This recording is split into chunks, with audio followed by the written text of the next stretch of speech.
आता पाहूया टॉप 9 मोठ्या बातम्या। अंबादास दानवे, चंद्रकांत खैरे आणि संजय शिरसाट यांचा एकाच विमानामधून प्रवास। छत्रपती संभाजीनगर ते मुंबई असा एकत्र प्रवास। छत्रपती संभाजीनगर जागेचा तिढा अजिबात नाही, त्यावर जास्त बोलायला नको। वरिष्ठ जो उमेदवार देतील त्याचा प्रचार आम्ही दोघे एकत्र करणार। संभाजीनगर लोकसभेच्या जागेवर बोलणं अंबादास दानवेंनी टाळलं।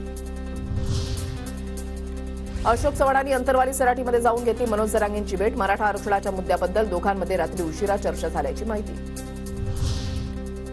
संघाच्या वार्षिक प्रतिनिधी सभेचा आज शेवटचा दिवस। भाजपचे राष्ट्रीय अध्यक्ष जे पी नड्डा नागपुरात सभेला हजर राहणार। सकाळच्या सत्रामध्ये सरकार्यवाहक निवडीची प्रक्रिया पूर्ण होणार।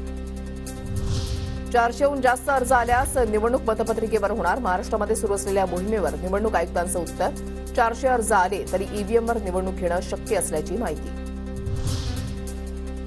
लोकसभेच्या निवडणुका 7 टप्प्यामध्ये होणार। पहिले मतदान 19 एप्रिलला, शेवटचं 1 जूनला तर 4 जून रोजी निकाल लागणार। देशभरात आचारसंहिता लागू। लोकसभा निवडणुकीसाठी महाराष्ट्रामध्ये 5 टप्प्यामध्ये मतदान होणार। 19, 24 एप्रिल, 7, 13, 20 मे रोजी राज्यातील मतदान पार पडणार। मुंबईतील 6 लोकसभा मतदारसंघामध्ये 20 मे रोजी मतदान। दक्षिण मुंबई, दक्षिण मध्य मुंबई, ईशान्य मुंबई, उत्तर मध्य मुंबई आणि वायव्य मुंबईमध्ये मतदान पार पडणार।